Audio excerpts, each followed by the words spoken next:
আজকের গল্প ষষ্ঠীপদ চট্টোপাধ্যায়ের লেখা স্বর্ণকমল রহস্য। এখন যারা ময়ূরভঞ্জে বেড়াতে যাবে, বিশেষ করে কেওনঝড়ে, আজ থেকে 30 বছর আগে এখানকার প্রাকৃতিক পরিবেশ যে কী ছিল তারা কল্পনাও করতে পারবে না। তবে কি না, ময়ূরভঞ্জ সেকালেও সুন্দর, একালেও সুন্দর। পাহাড় আর অরণ্যের মহামিলনে এখানকার পটভূমি আজও অপরূপ। আজও এর সবুজ বনানী ময়ূরীর নাচে ও পাখির কুঞ্জনে ভরেই থাকে। তা আমরা একবার পুজোর ছুটির অবকাশে দুই বন্ধুতে ময়ূরভঞ্জে বেড়াতে গেলাম। সময়টা লক্ষ্মী পুজোর সময়। অল্প অল্প শীত পড়েছে। সন্ধ্যের পর গায়ে গরম জামা চাপাতে হচ্ছে। রাতের মেঘমুক্ত নীল আকাশের হেমন্তের রাপ্তা কি সুন্দর। এখন প্রশ্ন উঠতে পারে, এত জায়গা থাকতে আমরা হঠাৎ ময়ূরভঞ্জকেই বেড়াতে যাওয়ার জন্য বাঁচলাম কেন? পুরী, রাজগীর, বারাণসী কত জায়গায় তো ছিল। আসলে ব্যাপারটা হলো কি, আমার বন্ধু রতনের দিদির বিয়ে হয়েছে কটকে। ওর জামাইবাবু একটি ব্রাঞ্চ ম্যানেজার ছিলেন। তা হঠাৎ করেই উনি কেওনঝড়ে বদলি হলেন আর আমাদেরকে চিঠি দিয়ে সেখানে ঘুরতে যেতে নেমন্তন্ন দিলেন। শুনে সে কি দারুণ উৎসাহ আমাদের। কদিন ধরে গোজ গাছ চলল। দিদি জামাইবাবুকে আমাদের যাওয়ার দিনক্ষণ জানিয়ে একটা চিঠিও পোস্ট করলাম। তারপর নির্দিষ্ট দিনে হাওড়া স্টেশনে এসে চেপে বসলাম পুরী প্যাসেঞ্জারে। তখনকার দিনে এত ভালো ট্রেন ছিল না, তাই স্বল্প দূরত্বের যাত্রার জন্য লোকে পুরী প্যাসেঞ্জারকেই পছন্দ করত। রেল ভ্রমণে তখন আনন্দ ছিল, এত ভিড়ও ছিল না। রাতের গাড়িতেও শুয়ে বসে যাওয়া যেত। চুরি ডাকাতির ভয় ছিল না। নিয়মিত ট্রেন লেট আর দুর্ঘটনারও ভয় ছিল না। মানুষের মনে সুখ ছিল, শান্তি ছিল, ছিল মায়া, মমতা আর মনুষ্যত্ববোধ, যা আজকের দিনে একেবারে বিরল। যাই হোক, আমরা রাতের গাড়িতে রওনা হয়ে পরদিন সন্ধ্যের মুখে জাজপুর কেওনঝড় রোডের যখন ট্রেন থেকে নামলাম, তখন চারিদিক নিঝুম।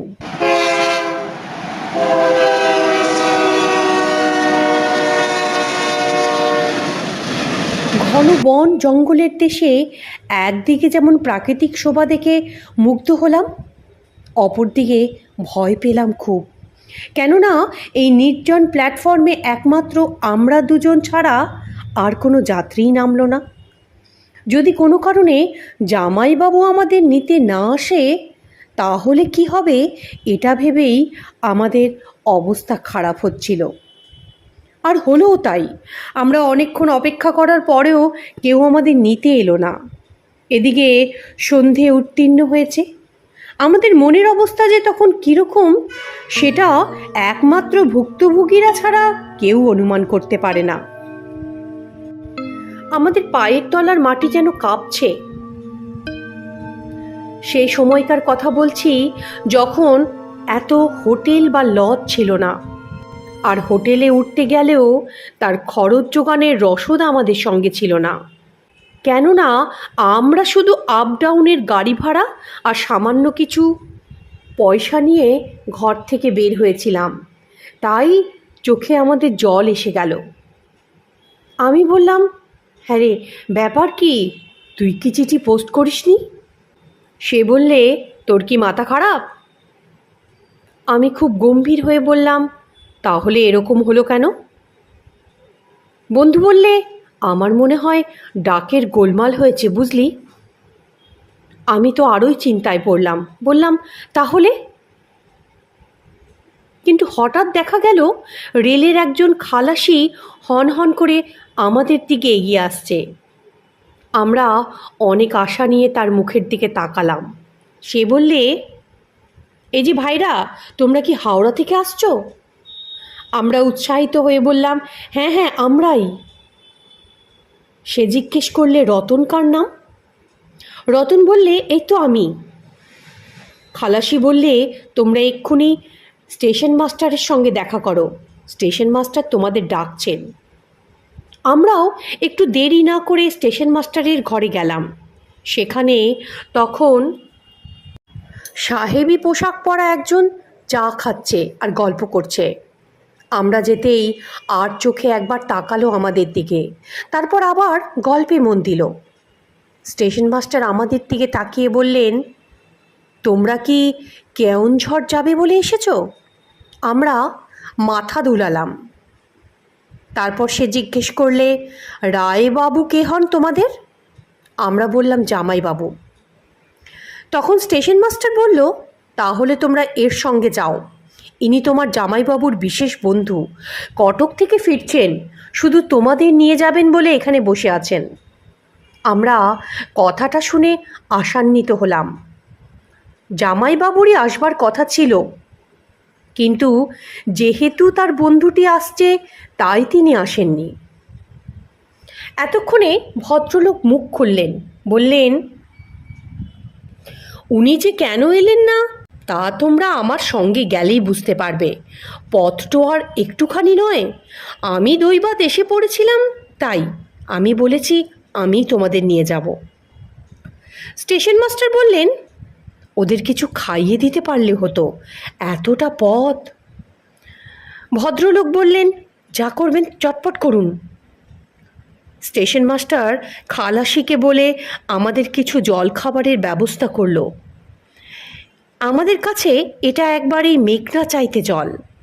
যাই হোক, আমরা হাত মুখ ধুয়ে খাওয়ার শেষ করলাম, তারপর জল খেয়ে জিপে উঠে বসলাম। দেরি না করে সঙ্গে সঙ্গে ড্রাইভার গাড়ি স্টার্ট দিল।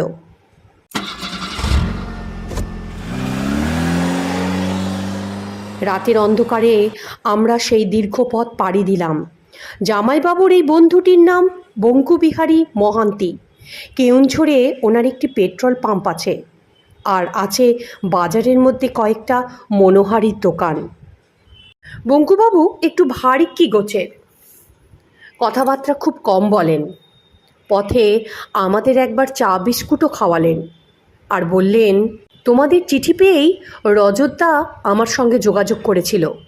আমি তো এই রাস্তায় প্রায় যাতায়াত করি, তাই আমি ওনাকে কথা দিয়েছিলাম যে তোমাদেরকে নিয়ে যাব, না হলে তোমার দিদি কিংবা জামাইবাবু কেউ না কেউ আসতই। রাত প্রায় 10টা নাগাদ আমরা কেওনঝড়ে পৌঁছালাম। চারিদিকে তখন নিস্তব্ধ নিঝুম। ঘন অন্ধকারে কোথা দিয়ে কিভাবে কোথায় এলাম কিছুই বুঝতে পারলাম না। বঙ্কুবাবু আমাদের জামাইবাবুর কোয়ার্টারে পৌঁছে দিয়ে সঙ্গে সঙ্গেই বিদায় নিল। আমরাও এতক্ষণে আমাদের প্রিয়জনের সান্নিধ্য পেয়ে হাঁপ ছেড়ে বাঁচলাম। সে কি আনন্দ! আনন্দে আমরা অভিভূত হলাম। সে রাতে জোর খাওয়া দাওয়া হলো। এই প্রথম আমরা হরিণের মাংস খেলাম, কি অপূর্ব তার স্বাদ। তারপর অনেক রাত পর্যন্ত গল্প হলো। তারপর দুই বন্ধুতে পাশাপাশি শুয়ে ঘুমিয়ে পড়লাম। ঘুম ভাঙল সবে ভোর হয়েছে। আমি যত রাতেই শুই, ভোরে ওঠা আমার অভ্যাস। তখন হেমন্তের শুরু, তাই অল্প অল্প কুয়াশা আর শিশির পড়ছে। আমি জানলা খুলে বাইরের প্রাকৃতিক শোভা দেখে অভিভূত হয়ে গেলাম। রতনকে ডেকে তুললাম, বললাম, হ্যাঁ রে, কি এত ঘুমোচ্ছিস বস বস করে? দেখ বাইরেটা কত সুন্দর, চল আমরা ঘুরে আসি। রতন চোখ রগড়াতে রগড়াতে উঠে বলল, তোর কি মাথা খারাপ? এই পাহাড় জঙ্গলের দেশে এত ভোরে কেউ বাইরে বেরোয়? আমি অবাক হয়ে বললাম, কেন রে, কি হয়েছে? রতন বললে, আরে বাঘে ধরবে তো, না হলেও ভাল্লুক তারা করবেই। আমি বললাম, না না, কিচ্ছু হবে না, চল তো, আমরা সাবধানে যাব। এমন অপূর্ব ভোর আমরা জীবনে কখনো দেখিনি। আমার জোর পেয়ে অগত্যা রতনকে উঠতেই হলো, কিন্তু আমাদের উঠতে দেখে দিদি জামাইবাবু উঠে আসলেন। জামাইবাবুর নাম রজত বোস। রজতদা বললেন, এত ভোরে তোমরা না বেরোলেই পারতে, এই সময় কিন্তু জানোয়ারের ভয়টা খুবই থাকে। আমি বললাম, আরে না না, একটু আগেই দেখেছি কতগুলো কাঠুরিয়া কাঠের বোঝা নিয়ে যাচ্ছে। জামাইবাবু বললে, ওদের কথা আলাদা, ওরা বিপদের গন্ধ চেনে। তোমরা এক কাজ করো, ওই মোড়ের মাথায় চায়ের দোকান আছে, সেখানে গিয়ে 1 কাপ করে চা খাও। পয়সা লাগবে না, বলবে আমরা রজতদার গেস্ট। ওখানে আরও অনেক লোকজন আসে, তাদের সঙ্গে কথা বলো, আলাপ করো, কিন্তু রোদ না ওঠা পর্যন্ত নির্জন পথে ঘাটে ঘুরে বেরিও না। আমরা তার কথায় ঘাড় নেড়ে সায় দিলাম, তারপর পথে নামলাম। সত্যি কি সুন্দর পরিবেশ। আমাদের চারিদিকের সতর্ক দৃষ্টি রেখে আমরা মোড়ের মাথায় চা দোকান অবধি পৌঁছালাম। এত ভোরেও দোকানে চায়ের খদ্দের জুটেছে বেশ, কিছু আদিবাসীও রয়েছে, আর রয়েছে সেই কাঠুরিয়ারা। তারা দোকানের সামনে কাঠের বোঝা নামিয়ে রেখে ভেতরে ঢুকেছে চা খেতে। এখানেই আমরা দাঁড়িয়ে থেকে পাহাড়ের শোভা দেখছিলাম। মাঝে মাঝে ময়ূরের ডাক শোনা যেতে লাগলো, সেই সঙ্গে কত যে পাখির কলতান শুনতে পেলাম তার কোনো ঠিক নেই। রতন তখন চা বিস্কুটের অর্ডার দিয়েছে। দোকানদার আমাদের দেখে জিজ্ঞেস করলো আমাদের পরিচয়। আমরা রজতদার গেস্ট শুনে সে কি খাতির। তারপর কত যে গল্প করলো আমাদের সাথে তার কোনো ঠিক নেই। আমরা শুধু মন্ত্রমুগ্ধের মতো শুনছি। এরপর চা তৈরি হলে আমরা চা খাচ্ছিলাম। খানিকক্ষণ বাদেই একজন বাঙালি বৃদ্ধ ভদ্রলোক আসলো চায়ের দোকানে। নাম তার কিঙ্করবাবু। তিনি বললেন, আমি গত 25 বছর এই অঞ্চলে আছি। একটি দিনের জন্য এখান থেকে দূরে যাবার কথা চিন্তাই করতে পারি না। তার কারণ, স্বর্গ কোথায় আছে জানি না, কিন্তু ময়ূরভঞ্জের এই অরণ্য পর্বতে স্বর্গ বিরাজ করে। প্রকৃতির এমন রূপটি আর কোথাও নেই। অজস্র ঝর্ণা, ফুলের সৌরভে মন প্রাণ আমাদের এমনিতেই ভরেছিল। বৈতরণীর উৎস সম্বন্ধে অনেক কিছু শুনলাম। আরও শুনলাম পাহাড়ে নাকি এখানে পদ্ম ফোটে। হিমালয়ের উচ্চ শিখরে যেমন ব্রহ্মকমল, বৈতরণীর উৎসে তেমন স্বর্ণকমল পাওয়া যায়, অর্থাৎ কিনা সোনার পদ্ম ফোটে। আমরা অবাক হয়ে বিস্ময় নিয়ে তার কথা শুনলাম। ভাবলাম, সোনার পদ্ম ফুল, এটাও কি সম্ভব? এক দারুণ অস্থিরতার মধ্য দিয়ে সারাটা দিন কাটল। ভাবছি শুধু, কোথায় সেই বৈতরণী, কোথায় গোনাসিকা, আর কোথায় সেই গহন অরণ্যের মধ্যে ফুটে আছে স্বর্ণকমল। এই ব্যাপারে রজতদাকে জিজ্ঞেস করলে রজতদা বলল, বুঝেছি, তোরা ওই কিঙ্করবাবুর পাল্লায় পড়েছিলি তো? আমরা বললাম, হ্যাঁ, উনিই তো বললেন। রজতদা বলল, এ গল্প উনি সবাইকে শোনান। পুজোর আগে একবার হলো কি, কয়েকজন মেয়ে অভিযাত্রী ওই স্বর্ণকমলের খোঁজে গিয়ে কী বিপদেই না পড়েছিল।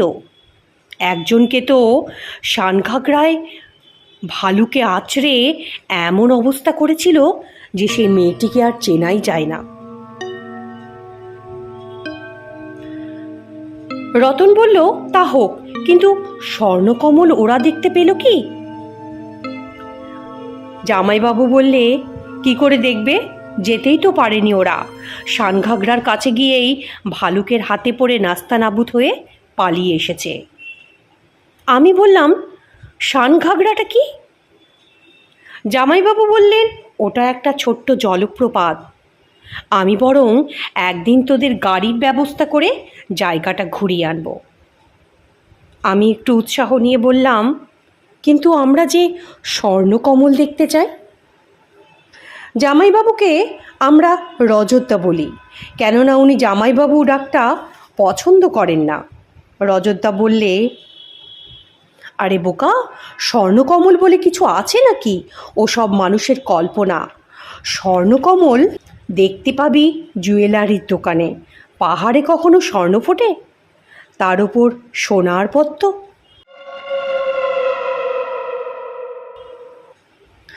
আমি বললাম, আচ্ছা আচ্ছা, এমনও তো হতে পারে ব্যাপারটা হয়তো উল্টো মানে বুঝেছে কিছু লোক। ওখানে পাহাড়ে যে পদ্ম ফোটে সেই পদ্মের রং হয়তো স্বর্ণের মতো, সোনালি রঙের পাপড়ি বলেই তার নাম স্বর্ণকমল, যেমন হয় স্বর্ণচাপা। রজতদা বলল, হতেই পারে, কিন্তু পদ্ম ফুল পাহাড়ে ফুটবে কি করে বলতো? আমি বললাম, না ফুটবার কি আছে, পাহাড়ের মাথায় তো জলাশয় থাকে, সেখানে ফুটবে। তাছাড়া বাগানে তো স্থলপদ্ম ফোটে, তাহলে হিমালয়ের বরফের দেশে পাহাড়ে ব্রহ্মকমল ফোটে, তাহলে স্বর্ণকমল অসম্ভব কেন? রজতা এবার কথার সুর পাল্টে পড়ল, ফুটলেই বা কি যায় আসে, বৈতরণী উৎস অনেক দূর, বন্যজন্তুর উপদ্রব আছে, দলবদ্ধ না হয়ে সেখানে যাওয়া যায় না। তার গলায় একটু গাম্ভীর্য ছিল। আমরা আর কথা না বাড়িয়ে মনে মনে ফন্দি আঁটলাম কিভাবে যাওয়া যায় সেই দুর্গম স্থানে। বিকেলবেলা আমরা বেড়াতে বেরিয়ে আবার দেখা করলাম কিঙ্কর বাবুর সঙ্গে। দেখলাম ওনার বেশ আগ্রহ। বললেন, তোমাদের উৎসাহ দেখছি খুব, যাক, তোমরা যে আমার কথা বিশ্বাস করেছো এটাই ঢের। আমি নিজেও সে ফুল কখনো চোখে দেখিনি। পাহাড়ের এমন একটা অংশে সেই ফুল ফোটে যে তা শুধু দূর থেকেই দেখতে পাওয়া যায়, কাছে যাওয়া যায় না। আমি বললাম, আচ্ছা, আমরা যদি যাই আপনি কি ব্যবস্থা করতে পারবেন? তিনি উৎসাহ নিয়ে বলল, পারবো, নিশ্চয়ই পারবো, কিন্তু ওই জায়গায় দলবদ্ধ না হয়ে যাওয়া একটু মুশকিল। কিন্তু আমি ব্যবস্থা করলেও তোমার দিদি জামাইবাবু রাজি হবেন? তোমাদের যদি কোনো দুর্ঘটনা ঘটে তার দায় কে নেবে? ওইখানে যেতে প্রায় 2 দিন সময় লাগবে। একটা রাত ওখানকার ব্রহ্মেশ্বরের মন্দিরে থাকতে হবে। আমরা তা সত্ত্বেও রাজি হলাম। তিনি বললেন, ওখানে যেতে আসতে প্রায় 2 দিন সময় লাগবে, তার জন্য তোমার দিদি জামাইবাবুর পারমিশন দরকার। তাছাড়া একটা গাড়িও তো ভাড়া করতে হবে, অত দূর তো যাওয়া সম্ভব নয়। ওখানে একটা রাত থাকতে হবে ব্রহ্মেশ্বর মন্দিরে। আমি সঙ্গে সঙ্গে রাজি হয়ে গেলাম, বললাম, সেসবে আমরা রাজি। হঠাৎ করেই কিঙ্করবাবু বলল, ওখানে যাওয়াই তো মুশকিল, যদি টাকা পয়সা খরচ করে একটা গাড়ির ব্যবস্থা করতে পারো তাহলে হয়। ওই পাহাড়ের কাছাকাছি যাবার মতো রাস্তা একটা আছে বটে, তবে সেটাও 8-10 মাইল যাওয়ার পর শেষ হয়ে গেছে। অতএব আমার মতে প্রকৃতির ওই রহস্য দেখতে না যাওয়াই ভালো। তাছাড়া স্বর্ণকমলের সৌন্দর্য চাঁদনি রাতে, কোজাগরি পূর্ণিমা হয়ে গেছে, এখনও আকাশে চাঁদ চমৎকার আলো দেয়, তাই আগামী 2-1 দিনের মধ্যে যেতে না পারলে আর গিয়ে লাভ নেই। ওই ফুলও আবার সূর্যাস্তের পরে ফোটে, সকাল হলে আবার ঝরে যায়, নয়তো গুটিয়ে যায়। প্রকৃতির এ এক বিরল বিস্ময়। আমরা কিঙ্করবাবুর মুখে সব শুনে সন্ধে পর্যন্ত পথে ঘোরাঘুরি করলাম। এরপর এই প্রসঙ্গ আর উত্থাপন না করে অনেক রাত পর্যন্ত দিদি জামাইবাবুর সঙ্গে গল্প করলাম। আজও বিশাল খাওয়া দাওয়া হলো। তারপর আমরা বিছানায় শুয়ে নিজেদের মধ্যে আলোচনা করতে ব্যস্ত হলাম স্বর্ণকমলের ব্যাপারে। আমরা প্রতিজ্ঞা করলাম, যেভাবেই হোক ওই স্বর্ণকমল আমাদের দেখতেই হবে। পরদিন সকাল থেকেই আমরা গোপনে তোড়জোড় শুরু করলাম। অনেক বুদ্ধি খাটিয়ে আমরা কিছু খাবার দাবার সংগ্রহ করে পেট্রোল পাম্পের কাছের থেকে জঙ্গলে কাঠ আনতে যাওয়ার একটি ট্রাক ম্যানেজ করলাম। সেই ট্রাক কুলি কামিন নিয়ে ওই পথেই যাবে। আমরা ট্রাকে উঠে তাদের ভিড়ে মিশে গেলাম। তারপর অনেক আশা নিয়ে রওনা হলাম স্বর্ণকমলের সন্ধানে। হঠাৎ এক জায়গায় ট্রাক থামলো। সেখান থেকে ঢালু একটা পথ ক্রমশ নিচের দিকে নেমে যাচ্ছে। ট্রাকের ড্রাইভার বলল, তোমরা এই পথ ধরে সোজা যাও, আজ বিকেলে আমি আবার ফিরব, তার আগেই ওই উৎস দেখে তোমরা ফিরে এসো। আমরা আচ্ছা বলে দারুণ আনন্দে ট্রাক থেকে নেমে উৎস মুখে যাত্রা শুরু করলাম। ভাগ্য ভালো যে ভগবান আমাদের সহায়। হঠাৎ দেখলাম কয়েকজন এদেশীয় স্ত্রী পুরুষ ছেলে মেয়ে নিয়ে চলছে বৈতরণীর উৎসে পুণ্য স্নান করবার জন্য। তাদের সঙ্গ নিলাম। তাদের হাতে লাঠি বল্লম সব ছিল। অনেক অনেক পথ অতিক্রম করে এক সময় পৌঁছালাম সেই ইস্পিত স্থানে। সে কি মনোরম দৃশ্য! নদী এখানে জন্ম নিয়েছে গৌনাশার মতো একটি পাহাড়ের ফাটল থেকে, তারপর আবার অদৃশ্য হয়েছে অন্য একটি গহ্বরে, তাই এর নাম গুপ্তগঙ্গা। আমরা দুজন সেই গুপ্তগঙ্গার ধারে বসে সুদূরে নয়ন মেলে তাকিয়ে আছি একভাবে। ওখানে শুধু পাহাড় আর অরণ্য ছাড়া কিচ্ছু নেই। আর যা আছে তা হলো উদার অনন্ত আকাশের অপার মহিমার মাঝে ঘন সবুজের শোভা।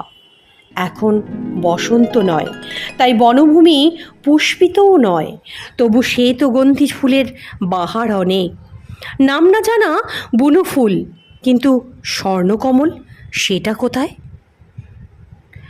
যে লোকগুলো স্নান করতে এসেছিল স্নানান্তে মন্দিরে পুজো দিয়ে তারা চলে গেল। ছোট্ট মন্দির, সন্ধ্যার আগে পুরোহিত বিদায় নেন। এই মন্দিরে আমরা যে কিভাবে থাকব তাই ভাবতে লাগলাম। এমন সময় হঠাৎ সেখানে সৌম্য দর্শন এমন একজনের আবির্ভাব হলো যাকে দেখে শ্রদ্ধার ভক্তিতে মাথা নত হয়ে এলো আমাদের। যিনি এলেন তার পরনে ধুতি আর সাদা চাদর ছাড়া কিচ্ছু নেই। গলায় রুদ্রাক্ষের মালা, মাথায় জটা নেই, তবে ঘাড় অবধি লটকানো চুল, কপালে একটি শ্বেত চন্দনের ফোঁটা। কি অপূর্ব দিব্যকান্তি তার! তিনি ধীরে ধীরে আমাদের কাছে এসে সস্নেহে জিজ্ঞেস করলেন, তোমরা কারা গো? এমন অসময়ে এখানে কেন? আমরা তাকে প্রণাম করলাম, বললাম আমরা বৈতরণীর উৎস দেখতে এসেছি। তিনি সহাস্যে বললেন, শুধুই বৈতরণীর উৎস, আর কিছু নয় তো? আমি বললাম, আপনি কি অন্তর্যামী? আমরা আরও কিছু দেখতে চাই। আসলে আমরা স্বর্ণকমলের সন্ধানে এখানে এসেছি, কিন্তু কোথায় পাবো সেই ফুল? সেই সৌম্য দর্শন জটা জুটো বেশধারী বললেন, সে ফুল ফোটে বুকের ভেতর। পবিত্র ভালোবাসার সরোবরে তার জন্ম। মন ভোমরার নিত্য আনাগোনা সেখানে। সে ফুল এখানে কোথায় পাবে? আমরা দুজনেই তাকে বললাম, আপনি আমাদের এড়িয়ে যাচ্ছেন, কিন্তু স্বর্ণকমলের খোঁজ আপনি নিশ্চয়ই রাখেন। কথাটা শুনে উনি একটু গম্ভীর হলেন, বললেন, সোনার হরিণ, স্বর্ণকমল এসব হলো অলীক ব্যাপার। এর পেছনে ছুটতে নেই রে বাবা, বাস্তবে এর অস্তিত্বই নেই। যা ফিরে যা, বেলা যে বয়ে যায়। আমি কঠিন স্বরে বললাম, না, যাব না। অনেক আশা নিয়ে এসেছি। স্বর্ণকমল না দেখে কিছুতেই আমি ফিরে যাব না। শুনেছি চাঁদনি রাতে তার শোভা বাড়ে। এবার উনি অনেকক্ষণ চুপ থাকলেন, তারপর বললেন, যা শুনেছিস সবটাই ঠিক, তবে সে ফুল আর ফোটে না। আমি একটু জোর দিয়ে বললাম, নিশ্চয়ই ফোটে। আপনি আমাদের ফিরিয়ে দেবেন না দয়া করে? একবার শুধু বলুন সে ফুল ফুটেছে কোথায়? উনি এবার সরাসরি আমাদের চোখের দিকে তাকিয়ে বলল, তোরা কি সত্যি দেখতে চাস? আমি বললাম, হ্যাঁ, দেখতে চাই। দেখব বলেই তো এত দূর এসেছি আমরা। বলেই আমরা তাকে আবার প্রণাম করলাম।